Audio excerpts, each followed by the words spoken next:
అరే రిజైన్ చేయండి, రిజైన్ చేసేసి పోయి చేసుకొని మళ్ళీ వచ్చి మళ్ళీ జాయిన్ అవ్వండి. ఎవరొద్దన్నారు? ఇప్పుడు ఎమ్మెల్యేగా ఉన్నారు మీరు, ఎమ్మెల్యేగా కొనసాగించవచ్చు, ఏ పని చేసుకోవచ్చు. మినిస్టర్ నుంచి రిజైన్ చేయండి, మీ సినిమా అయిపోయేంత వరకు 3 నెలలో 4 నెలలో 5 నెలలో సంవత్సరం రిజైన్ చేయండి. తర్వాత రండి సినిమా అయిపోయాక. మేమేం వద్దనట్లేదు కదా, చేసుకోవద్దనట్లేదు. మినిస్ట్రీగా ఉన్నప్పుడు చేసుకోవద్దండి. గవర్నమెంట్ మిషనరీని వాడడానికి లేదు. ఆయన గవర్నమెంట్ మిషనరీ ఎందుకు వాడట్లేదు? మరి సెక్యూరిటీ ఎవరు ఇస్తున్నారు? మీరు ఇస్తున్నారా? ఓకే. ఆయన ప్రోటోకాల్స్ ఎవరు చూసుకుంటున్నారు? మీరు చూసుకుంటున్నారా? గవర్నమెంటే కదా చూసుకుంటుంది. ఓకే. దెన్ మరి మా గవర్నమెంట్ సొమ్ము వాడుకుంటూ మా డబ్బులతో తింటూ మా డబ్బులతో ఇది చేస్తూ మళ్ళీ నువ్వు డబ్బులు సంపాదించుకుంటూ కూర్చుంటే ఎవరికి పెట్టావు? నువ్వు డబ్బులు మాకేమైనా పెడుతున్నావా? పెట్టుకుంటే నీ కుటుంబానికి పెట్టుకుంటావు, లేకపోతే నీ ఫ్యామిలీ వాళ్ళకి పెట్టుకుంటావు. ఏదో ప్రజలకు మొత్తం నువ్వు దారాదత్తం చేసేసావని చెప్పేసి సోషల్ మీడియాలోనో ఫేక్ పబ్లిసిటీలో వస్తే సరిపోదు. రియాలిటీస్ మాకు తెలుసు, చెక్కులు మేము కూడా చూపించగలుగుతాం. కానీ రియల్ గా రియలైజేషన్స్ ఏంటి? నిజంగా అంత చిత్తశుద్ధి ఉంటే వైట్ పేపర్ పెట్టు, నీ బ్యాంక్ స్టేట్మెంట్ పెట్టు. నువ్వు ఎంతమందికి పబ్లిసిటీలో చెప్పావు, ఎంతమందికి ఇచ్చావు తెలిసిపోయింది అక్కడే. నీ డబ్బులతో సొంతంగా పక్కన నుంచి ట్రస్టుల దగ్గర నుంచి తీసుకోవడము, లేకపోతే ఎవరో డొనేషన్లు ఇస్తే ఇవ్వడం కాదు. నీ పేరు చెప్పుకొని ఎవరో కార్యకర్తలు చేస్తే కాదు, నువ్వు చేసింది చెప్పు.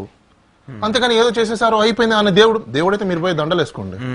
మరి ఎందుకు ఇప్పుడు ఈయన మీద ఏదో కొన్ని కేసు గతంలోనే మళ్ళీ తీస్తున్నారు, మళ్ళీ మీరు కేసులు పెడుతున్నారు, దానికి సంబంధించి కోర్టుకు వెళ్ళాలని చెప్పి ప్లాన్ చేస్తున్నారు? ఏంటి అసలు ఆ కథ ఏంటి? అవునండి, మరి ఇప్పుడు ఆయన అందరి మీద క్వశ్చన్ చేసినప్పుడు ఆయన ఎవరు క్వశ్చన్ చేద్దా ఏంటి? ఆయన చేసిన తప్పులు ఎవరు క్వశ్చన్ చేద్దా ఏంటి? డెఫినెట్ గా మేము క్వశ్చన్ చేస్తాం ఆయన చేసిన తప్పుల మీద. అకౌంటబిలిటీ తీసుకోవాలి. ఆయన మీద కూడా మర్డర్ కేసు పెట్టాలి. ఎందుకు ఆయన ఏం చేశాడు మర్డర్ కేసు పెట్టడానికి? మరి చనిపోయిన వ్యక్తుల్ని ఎవరు అకౌంటబిలిటీ తీసుకోవాలి? వాళ్ళ ప్రాణాలు కోల్పోయిన వాళ్ళ మీద ఎవరిని బాధ్యత చేయాలి?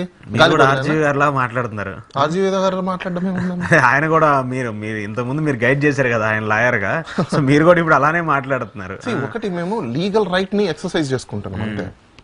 అది ఇప్పుడు ఆర్జీవి గారు నిజంగా ప్రపంచ మేధావి. అందుకోసమనే మీరు ఆయన దగ్గర ఆయన కేసుని క్లియర్ గా వాదించుకుంటే మా పాయింట్స్ మేము తీసుకున్నాం. అందుకోసం చాలా కేసుల వరకు కూడా ఈరోజు ఆంధ్రప్రదేశ్ లో మీకు కనీసం ఊపిరి పీల్చుకుంటున్నారు. అవును, డిజిటల్ కేసెస్ సంబంధించి ముఖ్యంగా ఈ అరెస్టులకు సంబంధించి ఒక క్లారిటీ అయితే వచ్చింది ఆ ఇష్యూ తర్వాత.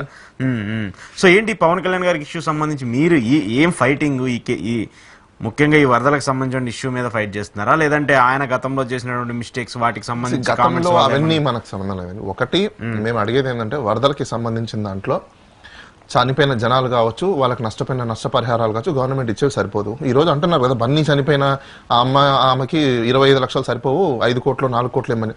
అక్కడ జనాలు కుటుంబాలు కోల్పోయాయి, వాళ్ళకి కూడా 1 2 కోట్ల రూపాయల కంపెన్సేషన్ ఇవ్వాలి. ఇవ్వకపోతే ఎలా? మరి మీ నెగ్లిజెన్సీ కదా, మీ నెగ్లిజెన్సీ వల్లనే కదా, కంపల్సరీ ఇవ్వాల్సిందే.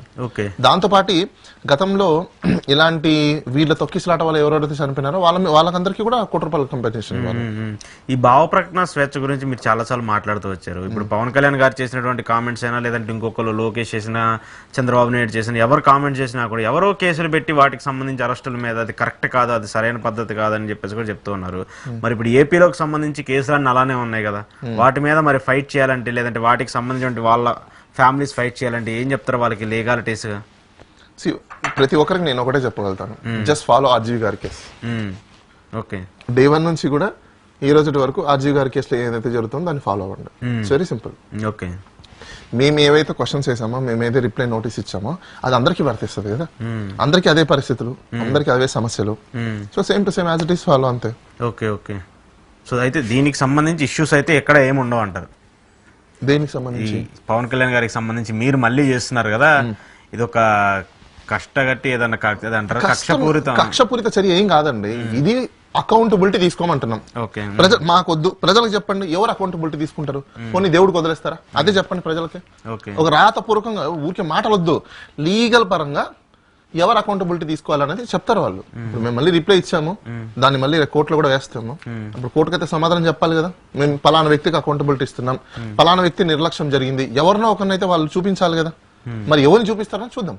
మరి ఏంటి అప్పుడు ఓన్లీ పవన్ కళ్యాణ్ గారి మీద వేసారా, హోంమంత్రి గారి మీద కూడా? హోంమంత్రి గారు, పవన్ కళ్యాణ్ గారు ఇద్దరి మీద. హోమ్ మినిస్ట్రీకి సంబంధించి, పంచాయతీకి సంబంధించి రెండింటి మీద అక్కడ నుంచి ఏమైనా రిప్లైస్ వచ్చినా? లేదా, రాలేదు. కాబట్టి నిన్న కూడా మళ్ళీ మేము రిమైండర్ మెయిల్ పంపించాం, రిపోర్ట్ పంపించండి మాకు ఏంటి పరిస్థితి అని చెప్పేసి గవర్నమెంట్ కి. అవును, ఒకవేళ అక్కడ నుంచి రెస్పాన్స్ రాకపోతే డైరెక్ట్ కోర్టు. ఖచ్చితంగా కోర్టుకి రెస్పాండ్ అవుతాం, అందులో డౌట్ లేదు. దీనికి శాంటిటీ ఉంటది అనుకుంటున్నారా మీరు? ఎందుకు ఉండదు? ఈ కేసుకి ఎందుకు ఉండదు? You are direct fighting with AP government కదా. అవును. So government is not bigger than me. Government is not bigger than me. Okay Without me, there is no government. People should know that.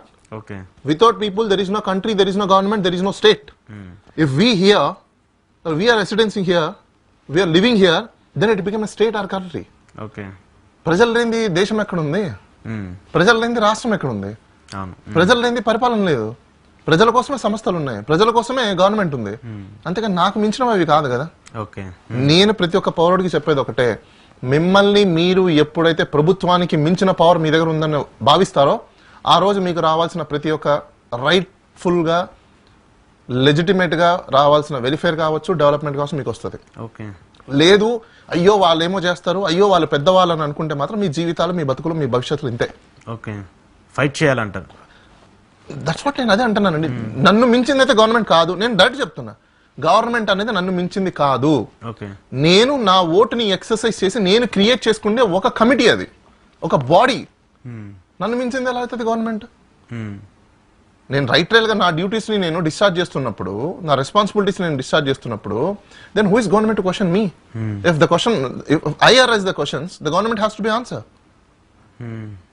నేను questions arise చేసినప్పుడు government నాకు answer చేయాలి. అలా చేయకుండా government నా ఇష్టం అంటే నో, అలా కుదురుతుంది? డెఫినెట్ గా ఆన్సర్ చేయాలి కదా. ఖచ్చితంగా చేయాలి. సరే చూద్దాం మరి దీనికి మీరు పెట్టిన కేసుకు సంబంధించి గవర్నమెంట్ నుంచి రెస్పాండ్ వస్తుందా లేదా అనేది. థ్యాంక్ యూ బాలాగారు, థ్యాంక్ యూ వెరీ మచ్. ఇది బాలాగారితో ఎక్స్క్లూజివ్